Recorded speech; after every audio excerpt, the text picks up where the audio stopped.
Ms. Subramaya, I would argue it's already here. You said in your statement you want to give us a glimpse of what lies ahead. I think it's already here. In the course of our investigation in this committee, on January 15, 2021, the FBI sent to Bank of America, tell us all of your customers' purchases in the Washington, D.C. area for a specific date. Customers transacting debit card or credit card Washington, D.C. purchases on specific dates in this town. Anyone, whether you're here for the rally, whether you're here for any kind of protest, if you're just in visiting your mom. And they further said, and they capitalize any historic purchase going back 6 months for any weapons or weapons-related vendor purchases. That is frightening stuff, because you gave the example, I think Danny Bolford, you gave the example. I think it's already here. Absolutely. In fact, I'm working on issues related to that here in the U.S. There are people who have been debanked in America. They generally tend to be on the conservative side. I've interviewed pastors, missionaries who do good work overseas. They've been debanked with no explanation. The reasons are very vague, that your risk profile doesn't match what we're comfortable with. And so these are people who've been debanked for doing good work, and they generally tend to be on one side of the political spectrum. But by the way, I think in your testimony you said this guy, Mr. Bolford, was former Royal Canadian Mounted Police, was not charged with anything, wasn't being held, was released, and that's when the debanking took place. Is that accurate? Yes, roughly. They were all happening around the same time. But he wasn't charged with anything, and yet he couldn't get access to his account. So the Trudeau government invoked the Emergencies Act. It's only been invoked twice during the two world wars. And one of the outcomes of the Emergency Act was to go after people who were peacefully protesting against the COVID-19 vaccine requirements. And if you donated to the cause, you found yourself debanked. And this is what ended up happening with 280 people. Mr. Taibbi, is there a realignment happening? I mean, I look at today's panel. The Democrats invited an individual who worked in a Republican administration, and Republicans invite two former Democrats, award-winning journalists.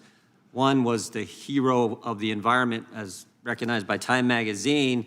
The other one worked for Rolling Stone. And we invite a foreigner to come tell us, hey, don't let this stuff happen here. If America goes this way, the whole world's in even bigger trouble.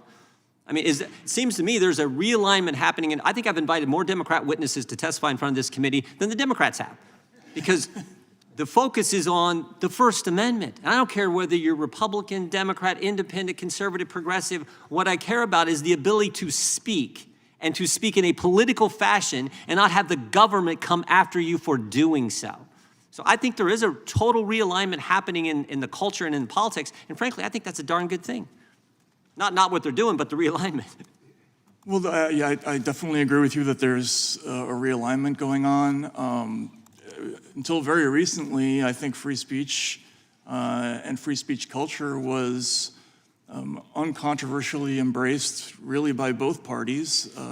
During the entire early period of the war on terror, those issues strongly animated most Democrats that I knew. Most of my friends were in opposition to laws like the Patriot Act, or at least concerned about them, the potential for overreach there.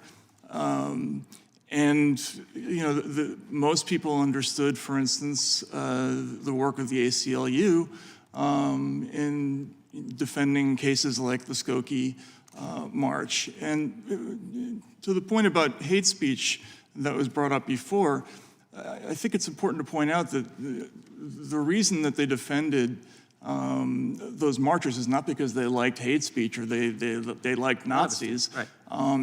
It's because the American tradition understands that the moment you grant a government official the right to prohibit one kind of speech, you're going to have a whole series of people. Those people are all civil rights activists. They were afraid that the next thing that would happen would be Southern officials banning NAACP marches.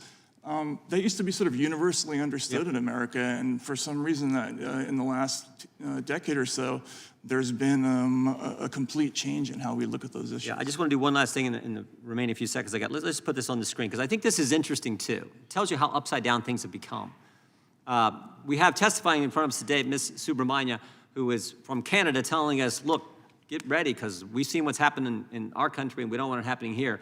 This is a recap of a phone call from one of the executives at Facebook with folks from the White House. And the person recapping this just happens to be the former UK minister in the Member of Parliament, Nick Clegg.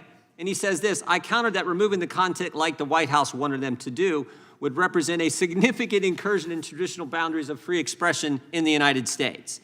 So we got a Canadian warning us, we got a Member of Parliament warning. I think it's interesting, the irony here, that someone from Great Britain is telling us about what our rights are. I mean, we had a little skirmish way back in 1776 about this very kind of thing. I mean, this is how upside down it has gotten.